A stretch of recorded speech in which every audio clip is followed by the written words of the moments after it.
I've been working from home for about 10 days now, so in this video we're going to talk about what's worked, what hasn't worked, and how you can make working at home a lot more manageable. This is my situation. My work involves me working on the computer, writing reports, and making calls throughout the day. I have my work computer, my personal computer, and an extra monitor as well. For a lot of us, working from home is a new concept, so I want to share some of the things that I experienced in the first few days while I was working from home. You don't have to wake up as early as you usually did because you don't have to go to the office. Your office is probably in your living room or in your room or in your study room, just a few feet away. Food is always around the corner. You're just steps away from your kitchen. You can make as many meals, as many lunches as you want. And if you have enough space around the house, you can even work out as you please. Unlike being at work, you can actually take some time to relax when you feel like it. You can meditate, you can play some guitar, or whatever else relaxes you around the day.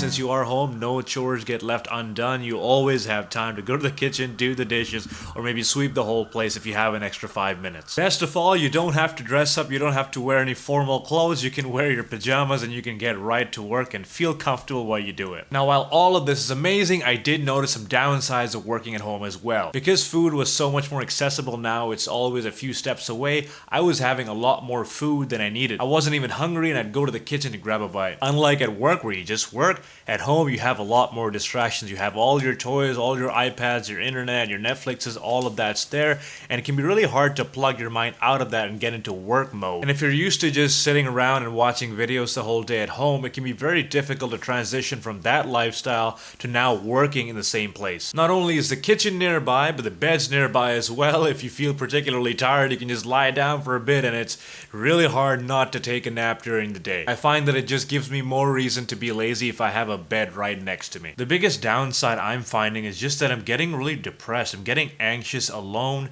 There's just me in the house, me in my room, sitting in one place, just working away, not talking to anyone. Even though I'm doing a lot of virtual conversations, I find that it is getting to me.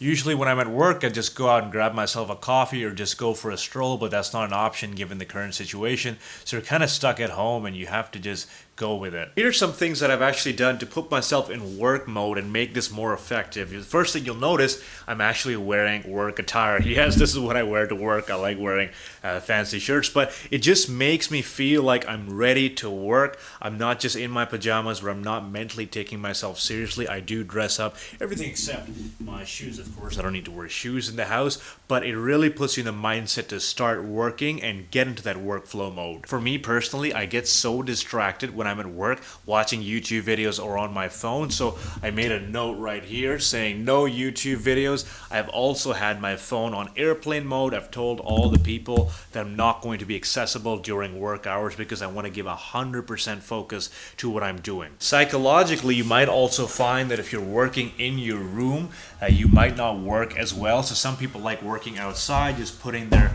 work computer maybe on the dining table or another room, just so you can segregate mentally. This place is for my leisure activities, like your room. You can play your video games there, watch your videos, and outside when I'm sitting there, that's all for work. This might not work for everyone, including myself, because my entire setup is inside. I do need the extra screens and I can't bring all of that outside. I find it's really important to walk around as well, because if you're just sitting in your seat in your room the whole time, it starts feeling really depressing. I get really anxious. So even in my living room, I just kind of take a little bit of a stroll, look outside. So depending on where you're living, of course, this might not be an option depending on the space you have in your house, but try to stretch around, try to be a little physically active. It'll put some more blood into your body. It'll give you a little bit more energy. Speaking of energy, just because the gyms are closed doesn't mean you don't have to work out. You can always work out at home. You don't need any sort of equipment. There's so many of these workouts available online. Do it just to keep yourself in the same routine and also keep your fitness levels up, because we have to make the most of the situation, and it also helps break the monotony of the work day, right? You get something else to do, something you enjoy, something that keeps you a high level of energy. Now, it's very easy to walk to the kitchen every 10 minutes to grab yourself a snack, but really it's going to be a distraction for yourself. You're not that hungry all the time, so just limit yourself to going to the kitchen certain times during the day, or block it out in your calendar. I'm only going to eat from this time to that time. These are my allotted hours. So you're not constantly snacking because you're bored between tasks. On that note as well, it's so important to know where your work ends and your life begins, because it's so easy to continue working even after your working hours because you're balancing everything at home.